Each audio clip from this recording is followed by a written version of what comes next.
I found the kids rummaging through my trash, hungry and lost. Next thing I knew, they were calling me dad, and my ex, who never wanted kids, was proposing marriage again. Welcome to the chaotic twist of my life you won't believe. Subscribe for more dramatic tales that'll leave you asking, what's next? I stumbled out of the backyard with a club in hand. The damn dogs were rummaging through my trash. Again, I was awakened by the sound of a dumpster overturning. This was the third time in a weekend. I was already sick of it. Why can't people keep their damn dogs at home? I knew that the dogs were just hungry, but that didn't make me feel any better. I stealthily opened the back gate and prepared to jump out and punish the main dogs. I threw open the gate and rushed to the trash containers. There were two dark figures next to a container that had been knocked over on its side. I raised my baton and they noticed me. "Please, mister, they're just hungry." One of them said, "We'll clean everything up. Don't hit us." These were not dogs, but two children. They were definitely wild, though it was dark. I grabbed them by the collars and dragged them into the backyard under the security lights. I picked them up and examined them. They were tattered and dirty, looking like tramps. They wore dirty baggy clothes and baseball caps. It was cold outside and I saw them shivering. "Did you two turn over my trash earlier in the week?" I asked. They looked at each other. "Yeah, you always leave something like pizza or something in your trash." One of them said, "I'm sorry. We did this. We won't do it anymore. Just let us go. Mister, we won't bother you anymore. We'll clean everything up. This will not work." I grabbed them tightly by their shirts and led them inside. I took them straight to the bathroom, pushed them inside and closed the door. "Don't go out until I return," I said. I went and grabbed some of my ex-wife's sweatpants, shirts, clean socks and big fluffy towels. I carried them to the bathroom and opened the door. They tried to open the window and escape. "You may like to be dirty," I told them, "but I don't think a hot shower will hurt you. There is soap and shampoo. You got clean clothes and towels, and rest and get into the shower. You don't like being dirty." The larger one hissed at me. "We don't have as good a shower as you. Are you just going to stand there? You might steal something." "Yes, that's right," said the kid. "We're not going to steal your toilet paper. We are not thieves." "Were you some kind of pervert? Mister, do you like little girls?" I was stunned now that I looked closer. They were definitely girls underneath all that dirt. "I didn't know you were girls. Just clean yourself up and I'll bring you something to eat. Come to the kitchen when you're cleaned up and I'll feed you." I left them in the bathroom and went to the kitchen. I opened the refrigerator and looked around.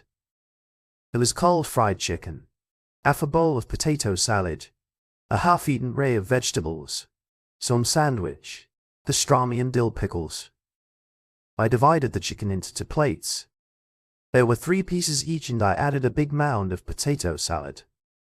I put the vegetables on a plate and took out some sauce for them to dip into a few pickles on the plate. A pastrami sandwich for each of them and some chips for me and them too, if they wanted, would round out a pretty good dinner. I hoped they would like the monster cheese, mayonnaise and mustard on their sandwiches.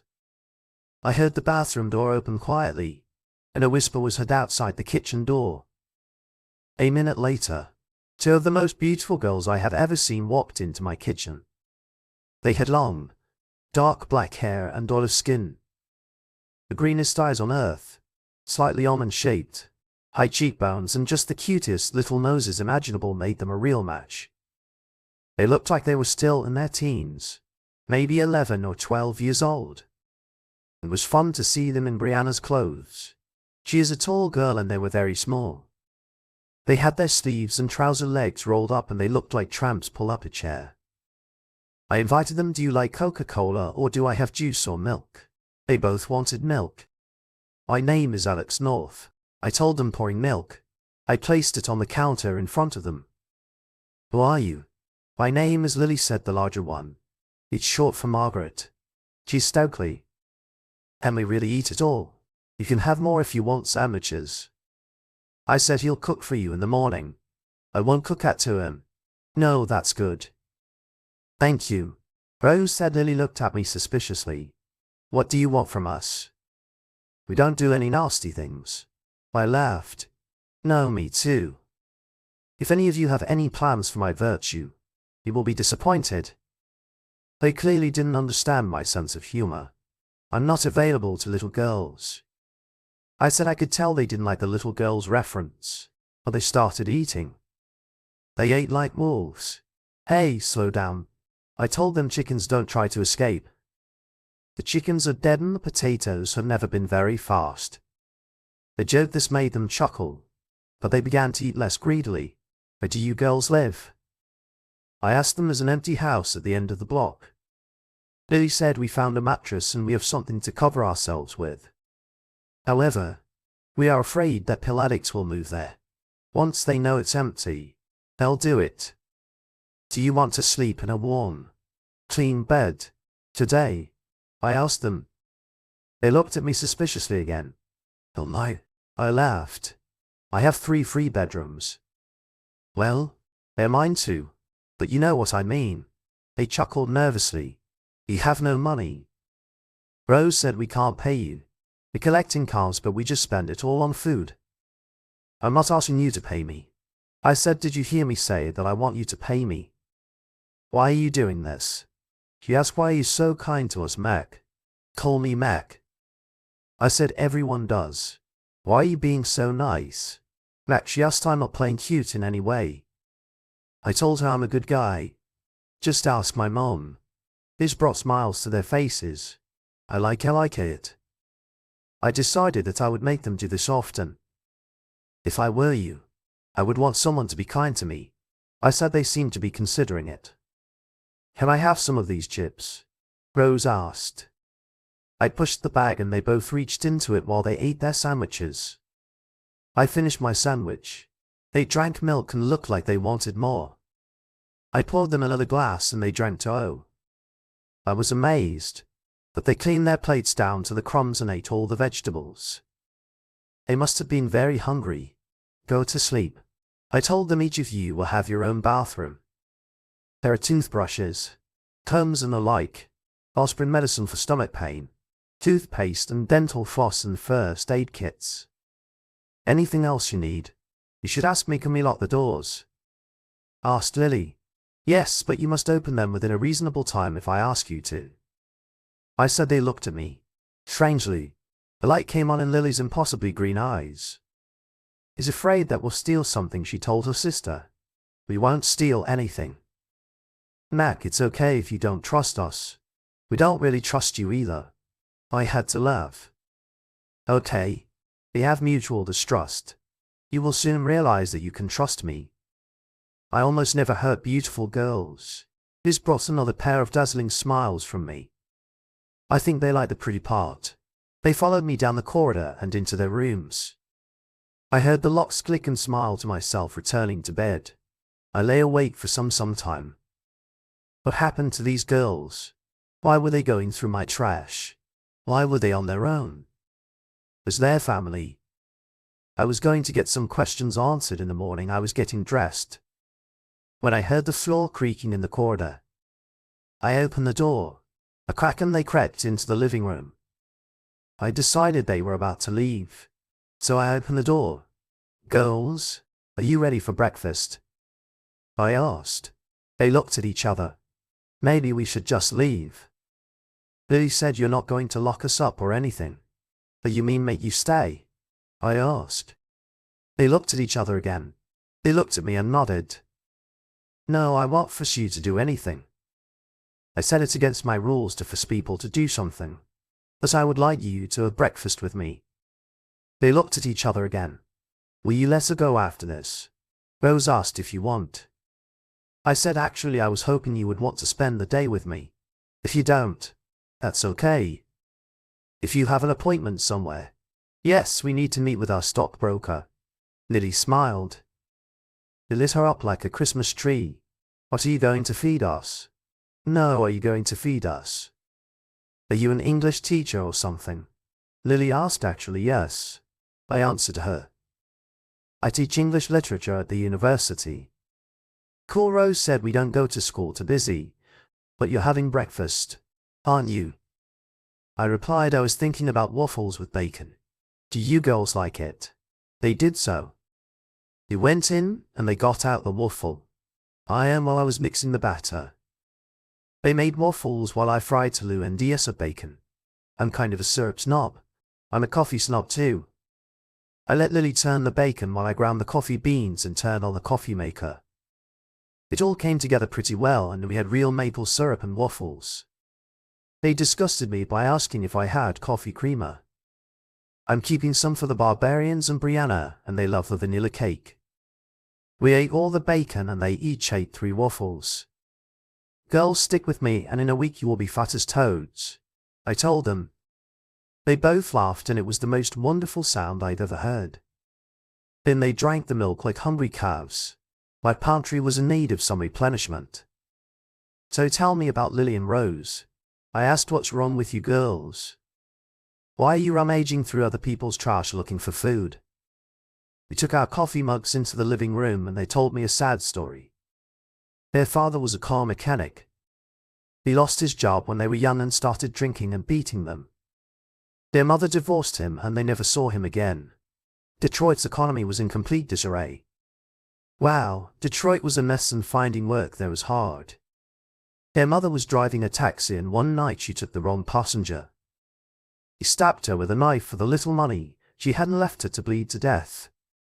They were placed in foster care and the owner of the house began to harass them. They ran away and lived on the streets for 3 months. Their last name was Steele and they worried about freezing to death, being raped or killed, and where their next meal would come from. I sat silently for a while after they finished talking Jesus Christ. They broke my heart. I wonder how many people like them there are in the world. This is probably a more common story than I realized. I wonder if they will let me help them. I wondered how I could help them. It seemed unlikely that children's services would allow them to stay with me. A single man keeping 2 young girls sounded like something a pervert would dream of, and I was sure it wouldn't work with social services. They interrupted my thoughts. Mac, are you married? Rose asked. Yes, I was. I told them. My ex decided that I was not ambitious enough. She's a hotshot lawyer and she's been around all sorts of places. There was no place in her life for marriage. Lily said. I laughed. She really is a very good person. She didn't cheat on me or anything, and we're still very close friends. We mutually decided that we should never have gotten married. We were very young and very stupid. How old are you? Rose asked. I'm 28. I told her, how old are you? I'm 11 and she's 13. She said, what will you do today? What are we going to do today? I corrected her. Yes, that's what I said. We're going to talk. I told her. First I'll introduce you to someone. I opened the garage door and a bunch of moving fur flew through the door. He noticed our guests and rushed towards them, jumped onto the sofa and lay on their laps, running his big pink tongue over them. This is Granville.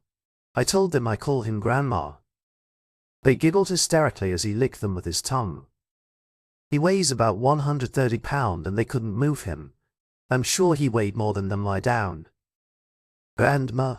I told him. He reluctantly went down and lay on Alex as huge Rose laughed, stroking his head. What kind of dog is this? He's striped like a tiger. This is a Balmstadt. I said they call it Brindle, and that's why he has that color. He looks like he could bite our faces off. Lily said yes, he could, but he won't. He is friendly with my friends. He sees you sitting in our house and being friendly. That's why he loves you. If you were belligerent towards me, he would be alarmed and very aggressive. Now that he knows you, he won't allow anyone to be belligerent towards you. If I yell at you, he won't like it. He cares about the people he loves. Rose jumped down and lay on top of him, wrapping her arms around his neck as he licked her hand. I love him, she said. He's so wrinkled and cute. Does he live in the garage? No, he lives in the house. I said yesterday he got sick and I put him outside so that he wouldn't vomit all over the house. Why did he get sick? Asked Rose. He eats something he shouldn't eat. I said he chews sticks. Eats bugs. Dead crap he finds in her nose. What else he seems fine too. Today. Disgusting, Lily exclaimed. He licked my face. I said, yes, he's cute. He's my buddy. So I just put up with him. He can be your buddy too. If you let him.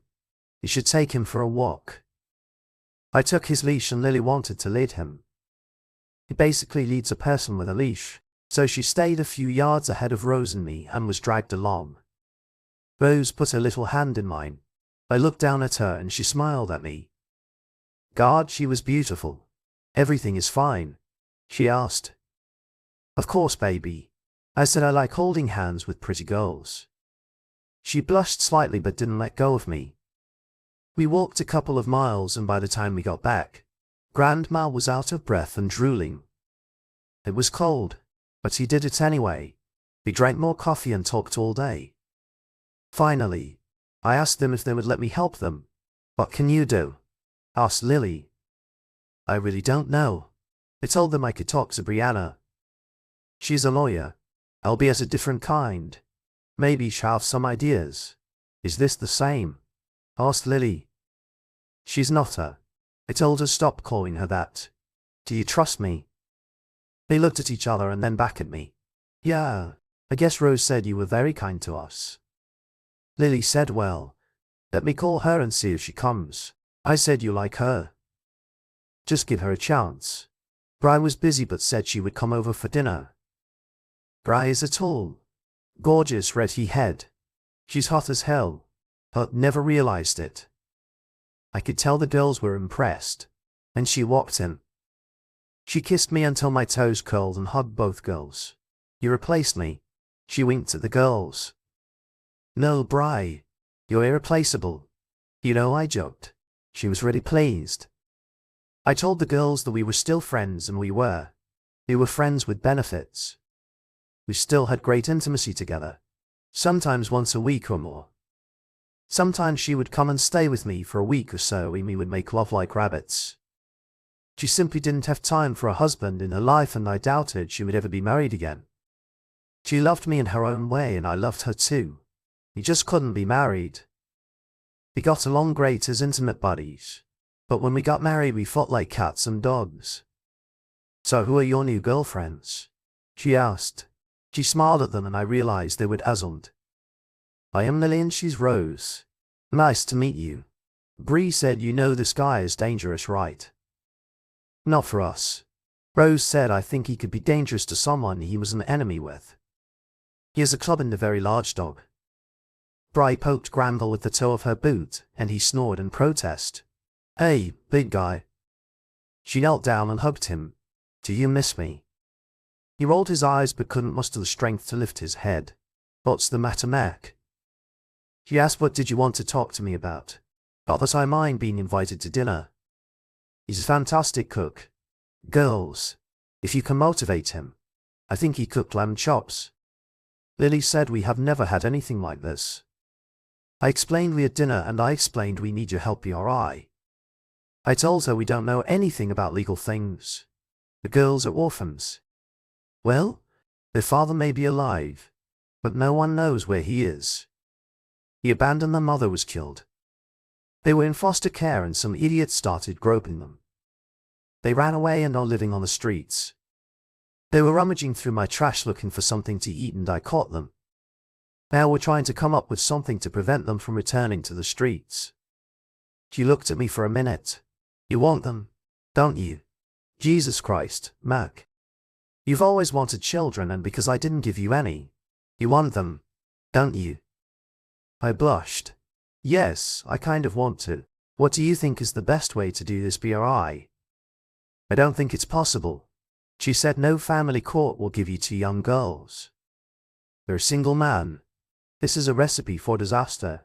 They won't do it. I looked at the girls. They looked at me with wide eyes when I asked.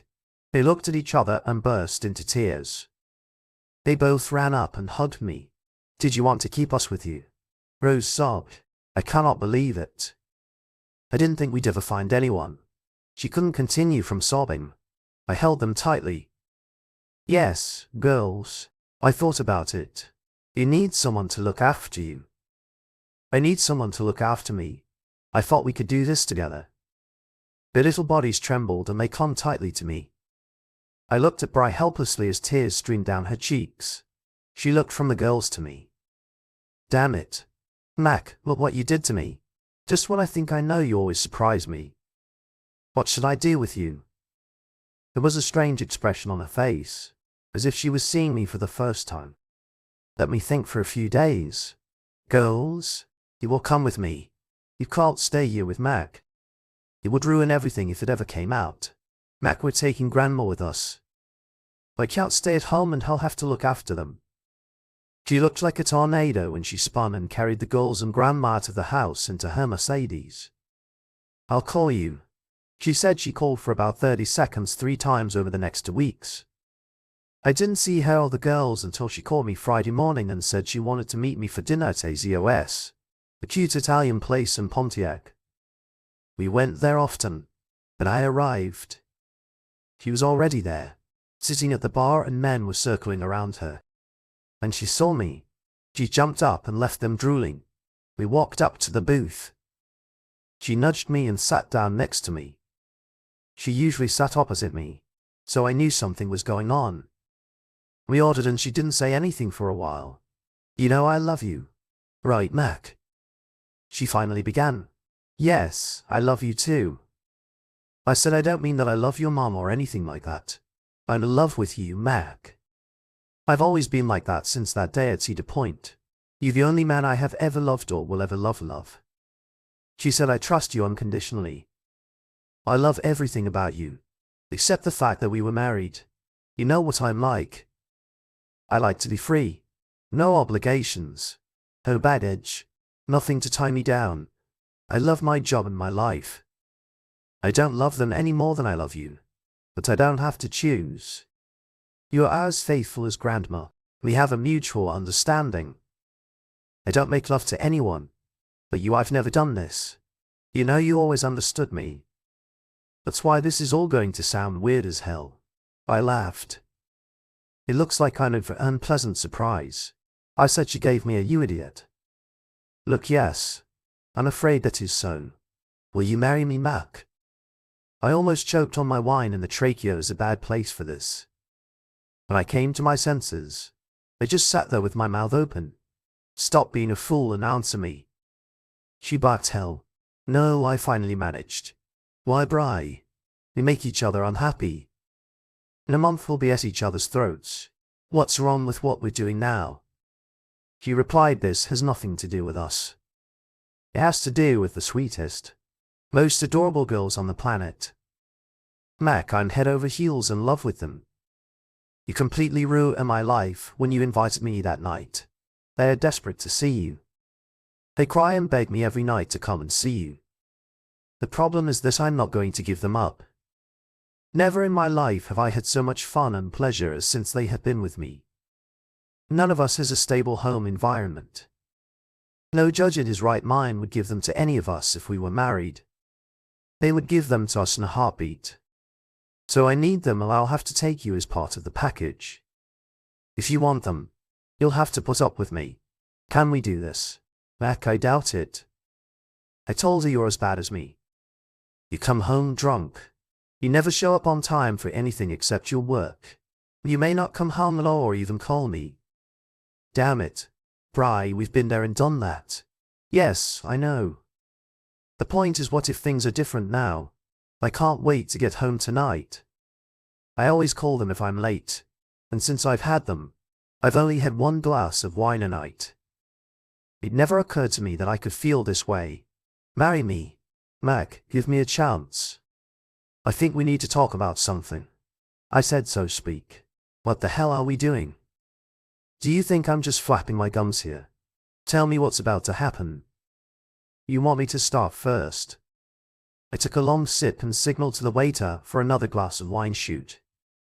I told her what infuriates me most about you is that you want to control me.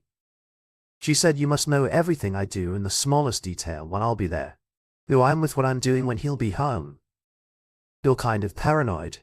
If you would just stop trying to control me and let me be myself, we'd still be married. You will never be able to do this. It drives me crazy.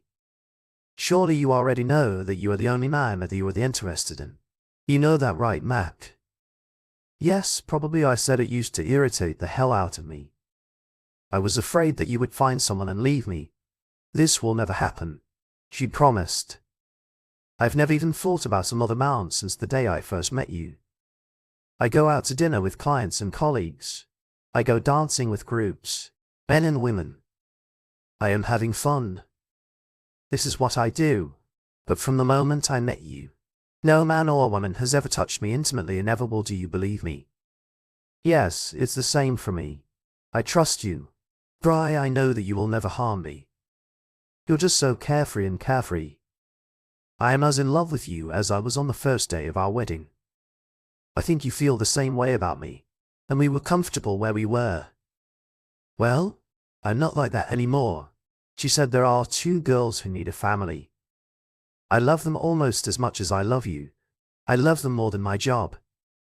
I want to be a part of it all. I see that this can only happen when we do it together.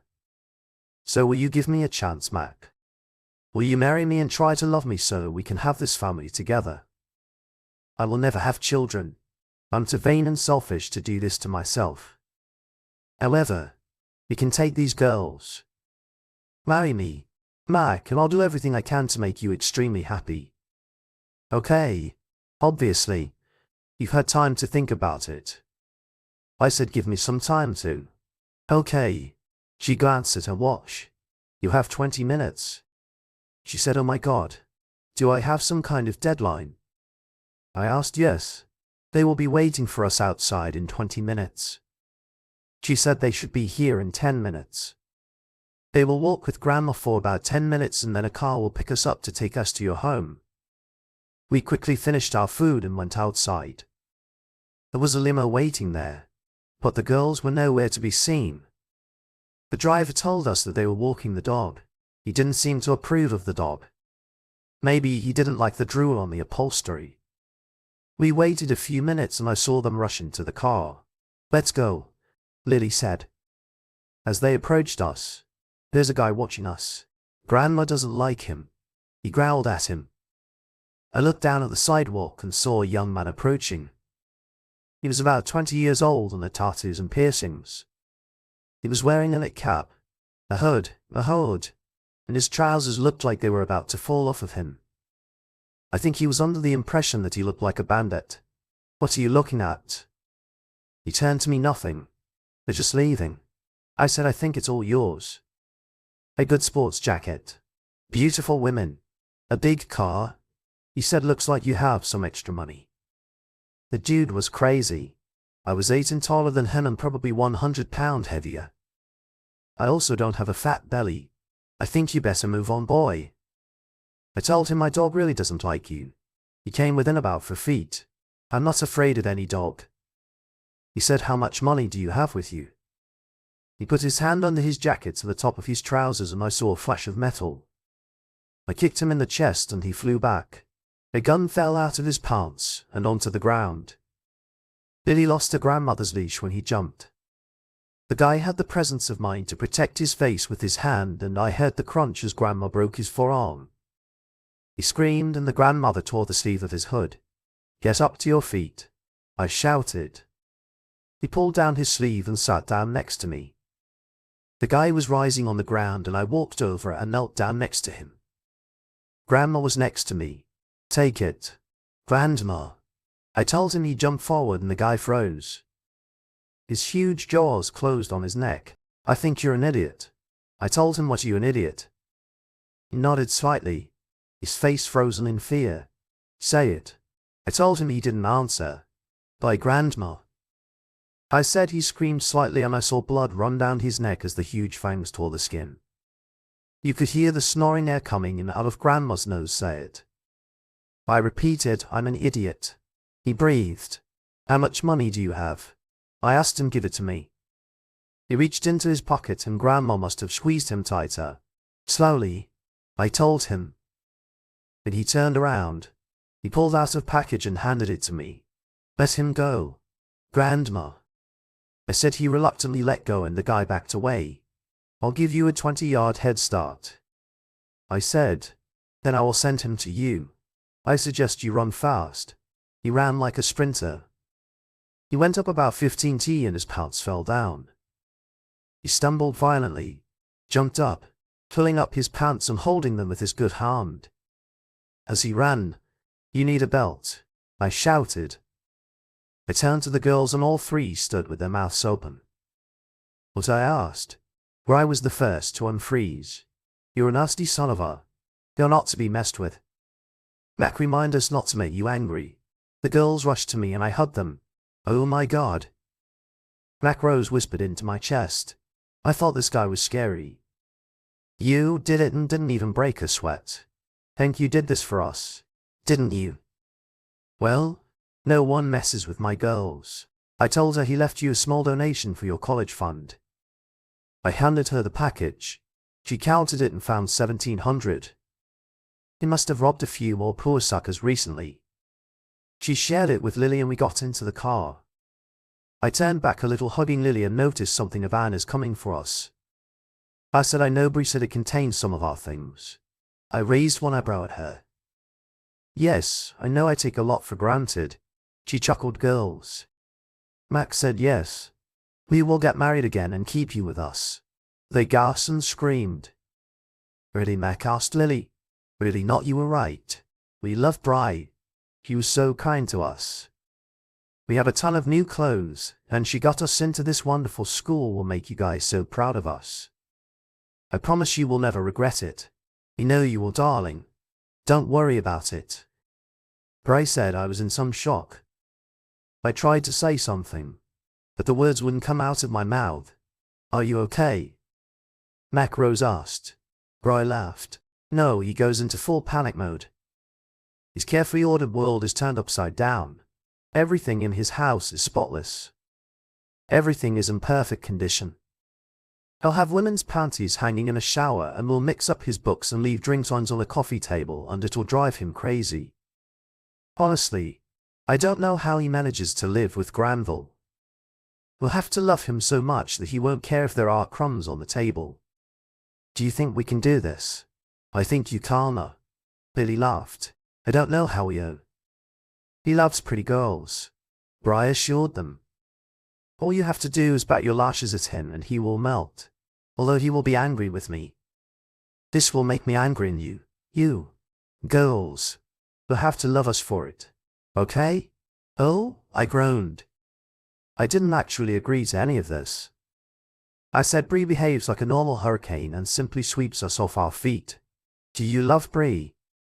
Rose asked me. Yes. I love her on the other side of the city. I tried to explain. Yes. But we all need to be together to be together. Lily said. They all laughed at this statement and I had to join them. The idea was ridiculous. How could I lose control like that? As usual, Brianna has just taken over. My little investigation into helping girls turned into a full-blown marriage and adoption scheme. With such small actions, your whole life gets out of control.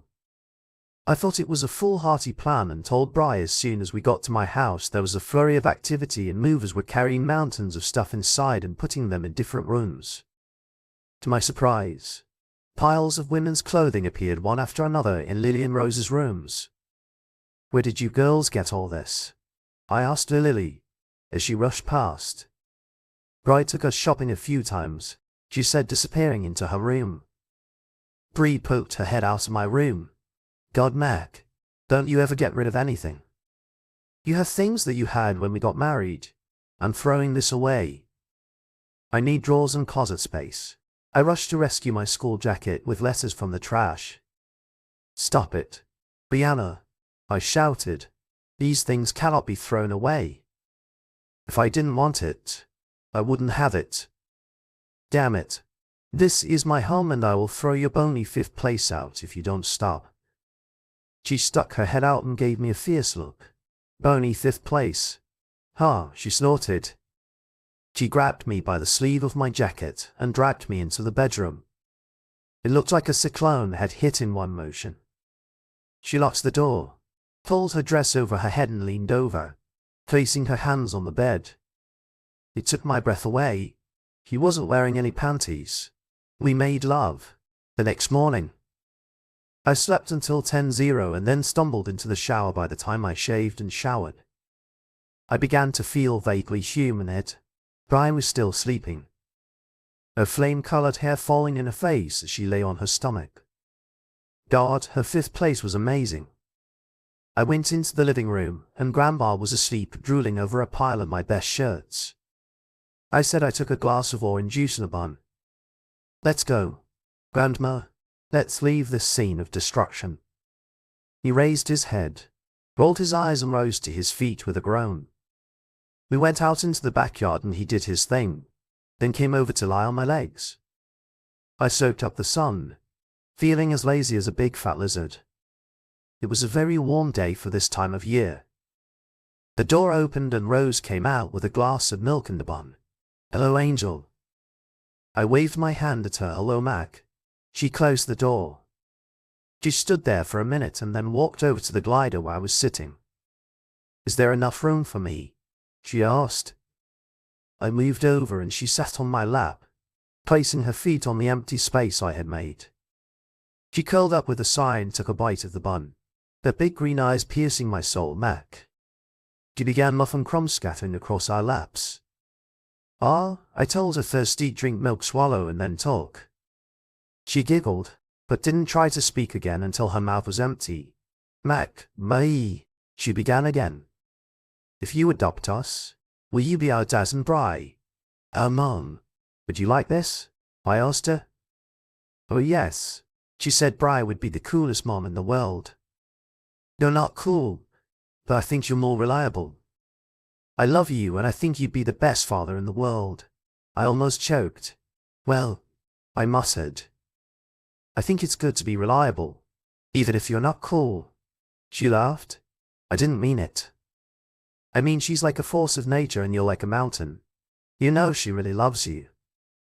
She talks about you all the time. She told us everything about you and her. Do you love her? Yes, dear, I replied, but you said it yourself. She's a force of nature. It's like trying to love a thunderstorm or a forest fire. Mountains don't care about thunderstorms or forest fires. She said. Lily kind of looks like her. I'm more like you. She pressed herself against my chest. I think that if we wanted, we could just let them circle around us and we would be like the calm in the center of their storm. She looked at me. I want you to be our father, Mac. I never thought we'd find someone like you. And Brito. She cried a little. Are you okay? Mac Rose asked. Bri had never shown the slightest interest in having children. I think you girls ruin her life just as much as you ruin mine. I saw the way she looks at you. It was as if she woke up 2 weeks ago and discovered that she loved being a mother. I've never seen anything affect her the way you do. You were right about. I admitted she is great. Sometimes it's just stunning. She decides to do something and just drags you along with her. I laughed. I know, right? She's always been like this. First time I met her, a group of college students, and I went to an amusement park. She decided that I would be her writing partner. Actually, I came because I was interested in another girl. She dragged me away and we never saw the other people in our group again. We were 20 and I fell in love with her that day. She's like a virus, it just invades and takes over your life. We had our first fight a month after our wedding. Why did you quarrel? She asked. You'll think this is funny. I told her it was about shoes. She continued to move mine and put hers in their place. I had to dig through her things to find mine. She says I'm obsessed. She might be right, but is it too much to ask her to keep her shoes on her side of the closet? She just exploded. Then, I drove her crazy and she drove me crazy. I have a plan for what I'm going to do tomorrow. She's completely spontaneous. It's part of who she is, and I like it, but it drives me crazy. She loves how organized I am, but it drives her crazy. However, these things key and we just get on each other's nerves. I giggled. Lily and I fight about things like this too. She spends half her life trying to find what she lost. She gets up and just, on the spur of the moment, decides what we're going to do. I think we need to change a little, Mac. We need to go with the flow a little. They need to change some things too. They need to understand that we like things to be in the right place. Do you think we can solve this? I don't know, I answered. We never had any reason to try. Bri and I have a really weird relationship. I love her now more than ever. I think she feels the same about me. She's not one to talk about it. She's just doing something. We're closer now than when we were married, and I like her. When we were married, I didn't do much. I loved her, but we were always as angry with each other. We kind of got to the point where we kind of got married, but we didn't need to change. I think we were too immature and selfish, but it worked for us. Maybe we just needed you to make us realize what we're missing. The idea of being a family is very exciting, but also scary. What if we mess it up? We risk everything in a game of chance. I hate uncertainty. I know, but sometimes you just have to take a chance. She said. I hugged her and she purred like a kitten. You are the wisest 11-year-old I have ever met. I said I'll be 12 next month. She said she finished the bun and we returned to the house. The other two had not yet gotten up and we took Grandma for a walk. By the time we returned, the lazy ones were already on their feet. Bri has never been a morning person and apparently neither has Lily. They both looked like beautiful disheveled sleepy cats. They stretched and yawned for a long time. When they came out of the shower, they looked like human dynamos. Bri whisked us away to get our marriage license filed for adoption, start temporary custody, and then head out to dinner. We had seafood and the girls raved about how delicious it was. They were really excited about the prices. Wow, Mac, you must be making a ton of money. Lily said. I laughed. I'm fine. I told her. I don't mind you knowing I make about 9.0 a year. I could take care of all of us if I needed to. Bri makes 10 times more than me. They looked at her stunned for a minute. She laughed. It's just money, she said. The point is that we can afford to invite you girls to eat whenever you want. Matt can do most things better than restaurants if we can get him to cook. He'd cook? Lily asked her. Yes, but mostly simple things, she said. Anyone can follow the recipe, but Mac is a genius. If he could get rid of his unfortunate habit of being distracted, he'd be great. She hit me. Make one mistake and he'll never let you forget it. She laughed. I snorted. The first year we got married, we didn't have a dog that would eat burnt things. If you throw it in the trash, the whole house stinks. She would take it out into the backyard and drop it at the base of a tree. It was as if we were making a burnt offering to the tree. God, they laughed loudly. Bree was in a very good mood and snuggled up to me. I hugged her and squeezed her tightly. The girls giggled. We've never eaten at a place like this, Lily said. Bri looked at her seriously. This will never happen. You'll kick Mac out of the house in a week if you keep talking like that. I know you can do better. Say it again. Lily thought for a moment. We've never eaten at a place like this, she said with a triumphant smile at my nod. We know how to talk. I mean talk. She said. We just got into the habit of talking like all the other people on the street. We went to school until my mother died. We had good grades. I believe you, honey. Bree said. I think you'll succeed. We may be from Detroit, but we have class. The girls looked like they were about to burst with pride. He also gave them lessons. They dressed the same as her. She showed them how to walk, how to sit, how to eat and drink, how to put on makeup and comb their hair. After 6 months, one would have thought that they had spent their whole lives growing up and being educated in New England and high society. They were fast learners and the grades were good. That night was the beginning. Bri was excited. Then we got home. She told the girls that she wanted them to turn on the TV and leave it on all night. They looked at her curiously. Your father and I need to do something. She winked at them. They giggled hysterically and turned betrayed. Bri pulled me into the bedroom. We are celebrating. She told me, what are we celebrating? I asked, the beginning of something amazing. She said, I love you. Mac never doubted it. We're going to do this every night. I will remind you that I love you, and then I will show you we've always been dynamite in bed. Tonight I want to take this to a whole new level. Then we will keep at this level for the rest of our lives. Do you understand? Show me. I challenged her. She pulled the pin out of her hair and all those flickering flames came crashing down. She rarely wears her hair down, but it reaches the top of her butt. They are very heavy and wavy, and she whirled them like a stripper. As they fell around her, she stepped towards me and turned her back, stretch lightning. She said in a low, passionate voice. I unzipped the blue dress, letting my knuckles slide down her back. She went and took 2 steps to the side, spinning and letting her hair fly. She dropped her shoulders and the dress fell, hanging briefly on her chest and again on her thighs before falling at her feet. She walked out gracefully, her 3-inch heels, making her cards pop, sticking out her 5th place and arching her back. The breasts were impressive, of too large and perky, barely contained by her white lace bra. God, she was great. I don't think she ever realized the effect she had on every man who saw her. She wasn't ashamed of herself at all.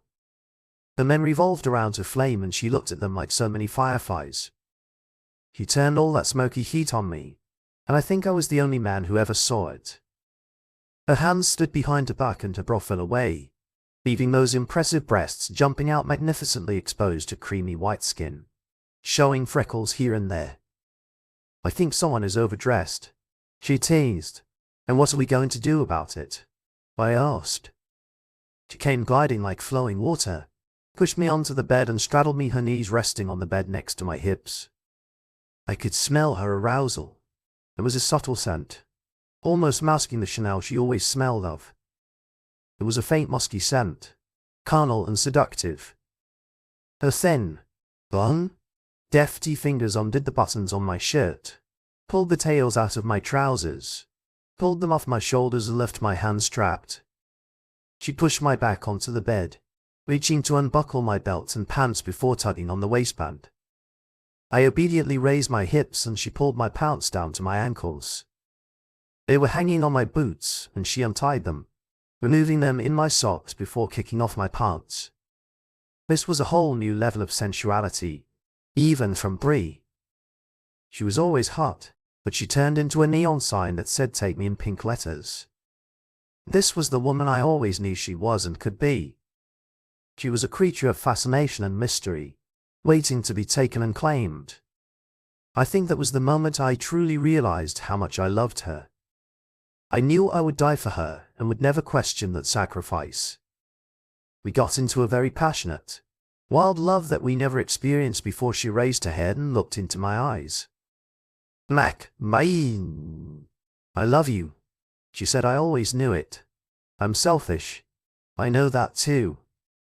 I've never really given myself to anyone. I just did this to you. Do you want me, Mac? I think for the first time in my life, I'm ready. I'm ready to be your friend, your lover, your wife, mother of our girls. Will you help me, love me and be patient with me? I swear to God you will never regret this. I'm ready, Mac, if you help me. Do you love me as much? I crushed her luscious lips with mine. I love you more than anything in the world. I said you will have to help me too. You must be patient with me, just as I am with you. I've always loved you. If we are a team, we can do it. I will do anything for you, she whispered. I'll do it for the girls too. It never occurred to me that I would feel this way. They just came into my life and I can't it. I'm scared. Mac, I'm afraid I'll be a bad mom. I was always afraid of this. That's why I would never think about having children. I'm afraid I'll ruin them. God, Mac, I don't know how to be a mom. Well, I don't know how to be a father either. I chuckled. But I suspect I'll be a great father. I think that's what you learn by doing it. No one knows how it will happen until they learn. I don't know how to be a husband either. Anyway, I don't know how to be a good husband. We screwed up the first time. Brianna, I know, she whispered. Mostly it was me. I was such a child. In many ways I still am, Mac. I will try my best to grow up. Yes, me too. I held her close to me at some point. We fell asleep. Waking up, we took a shower together, giggling like schoolchildren when they dried off. She put on her pajamas. What are you doing? I asked, if I'm not mistaken. We will have guests soon. She smiled. You better wear something too. I'm too lazy to get up now. I pulled on my boxers and a t-shirt, and we hadn't been in bed for 10 minutes when someone knocked on the door. Come in. Bri called. Rose poked her head inside. Her face lit up when she saw us, and she ran across the room to rush at us. Unfortunately, she left the door open, and the tiger wolf also joined us, lying across our legs and sighing in ecstasy. After another 5 minutes, Lily joined us, and we all had an impromptu wrestling match with Grandma. Since he had teeth and drool, he won, and we wrapped him in a blanket and dragged him out of the bedroom. We managed to isolate ourselves from him and trooped back to bed to cuddle. About half an hour later, the girls complained of hunger, and we headed to the diner for breakfast. At P. M. Bri announced that we had an appointment. She didn't tell us what it was, but she took us to the municipal court. Do you have business here? I asked her. Yes. The most difficult case in my life. She laughed. She dragged us inside and into one of the courtrooms. The magistrate was there, and he asked us if we were ready. Are you ready for what? I asked. Bri knelt down and took a box out of her purse. Meg, will you marry me again? He asked this time. I promise that it will be like this until our death. I know we promised this last time, but you know that I never stopped loving you and never stopped wanting to be your wife. You are the only man I have ever loved or will ever love. Please, Mac, marry me. She had our wedding rings in a box along with her wedding ring. Brianna, are you sure? I asked her. I've never been so sure of anything in my life. She said, girls, help me. He's so stubborn. Yes, please, Matt, they both begged. Bri really loves you. We want to be a family. We love you, Tim. We love Bri. How could I resist? It took about 10 minutes and it was done.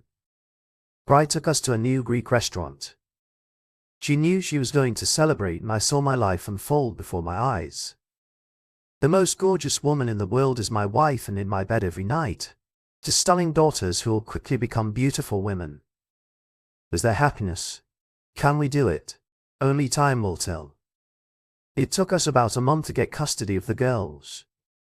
Bri worked tirelessly to make it happen, and when it did, they were the happiest girls on earth, and we were the happiest couple.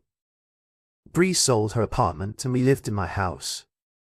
I was really worried that Bri and I were getting on each other's nerves, especially at first. About 3 weeks after we got married, there was a small flare-up when Bri went to dinner with a client and forgot to call us.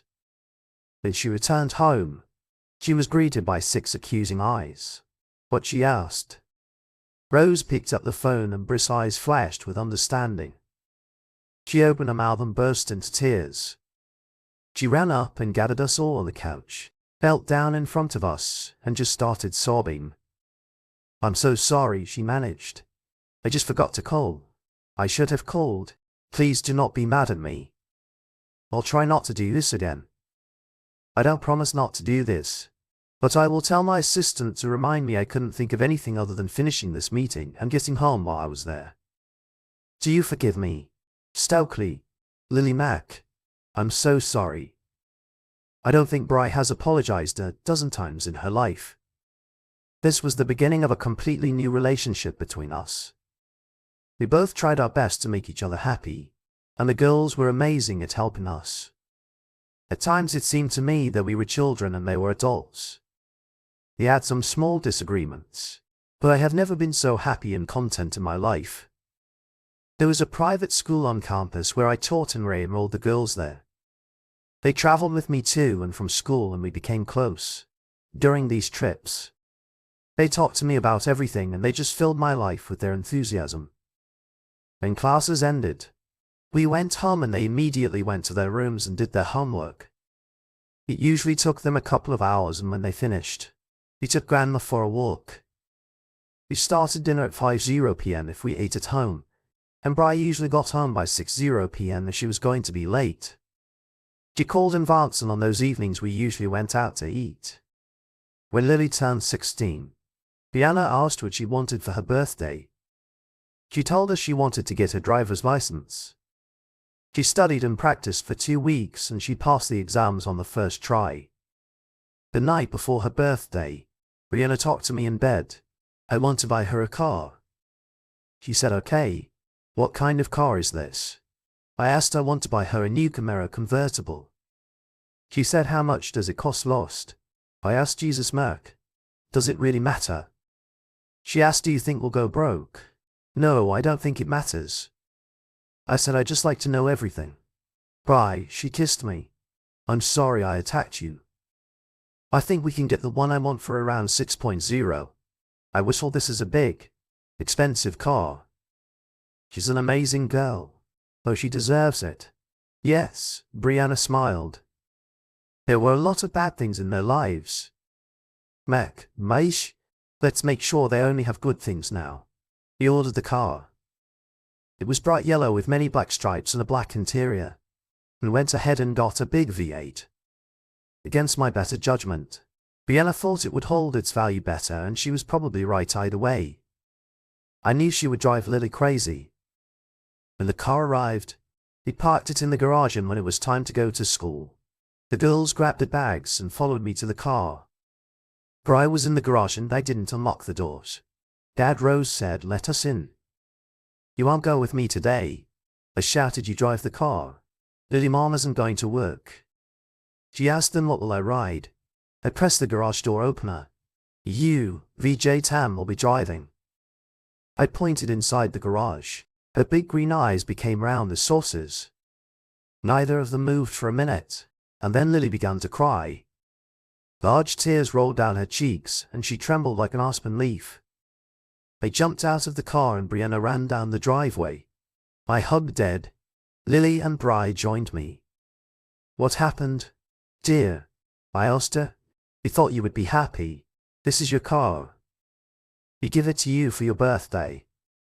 She tried to tell us something, but she was too depressed for us to understand her. She buried her face in my chest and we held her and stroked her until she calmed down enough to talk. Rose joined the group and we finally got Lily to talk. "I don't need a car," she squeezed out. "I love you guys so much, and this is too much. We don't want you to have to buy us things. Rose and I have already talked about this. We don't need anything. We just need you to love us." She couldn't stand it again. "Honey, we really love you," Brianna consoled her. "We love you both more than anything in the world. Having you girls is a dream come true for both of us. We love buying things for you. We work and earn a lot of money to buy things for our girls. We love making you happy. This is part of how we show you that we love you. It's not a big way, but it's a small way. This makes us happy to give you things." Rose was crying now too. I kissed them both on the cheeks. "Let's go." I told them, "This is a really cool car. Let's at least go and look at her." They wiped their eyes and let me take them to the garage. I opened the door for Lily and Brianna let Rose into the passenger seat. Lily put her hands on the steering wheel and a smile appeared on her beautiful face. "It suits you." I told her start her up. The big V8 trembled to life and they were both shaking with excitement. I closed the door and knocked on the window. She lowered it and I kissed her again. "See you at school." I told her. She drove out onto the street and stopped Brianna and I stood nearby watching them. The door swung open and she flew back out into the driveway, throwing herself into our arms and kissing us both over and over again. "I love you so much," she repeated over and over. "Thank you, are the best mom and dad on earth." She ran to her car and they drove off. I turned to Brianna and she was crying like a baby for some inexplicable reason. Tears flowed from my own eyes. "Look at us." I said, "You'd think there were 3 of us." or something like, "That was a great idea. Bri, you're an amazing woman." We hugged each other for a long time. I knew I would be late for class, but I didn't care. Then Rose turned 16. He gave her the same car. It wasn't that emotional, but in something special. He took them to Hawaii and Paris when they graduated from high school. Lily was already in college. The day Rose started college, I came home to find Brianna crying on the couch. I went and sat next to her, hugged her and sat for a while without saying a word. She just laid her head on my chest and cried quietly for a while. Finally she looked up at me with her big blue eyes full of tears. "Our children are grown up, Mac," she said. I know I kissed her. This is what children do. She took my face in her hands and looked deeply into my eyes. "Let's make another one, Mac," she said, "this time you and I want a baby, Mac." She couldn't stand it and started crying. I never thought this would happen. I love you so much and I already miss them so much. I want to do this again. It was so amazing. I know, kitten. I said, "Maybe if we're going to have this baby, we should go practice." She gasped and stared at me. "Really, do you want it? I mean, having a baby?" "Of course." I said, "I hope it's a red-haired girl like you. I love you with all my heart, Brian." I picked her up and carried her through the empty house to our bedroom to start practicing. We had to kick Granville out, but I decided I like making babies. As I drifted off to sleep, the picture on the nightstand of Lily and Rose held my eyes. They didn't look like orphans anymore. They looked like my daughters, and they were the best part of my life.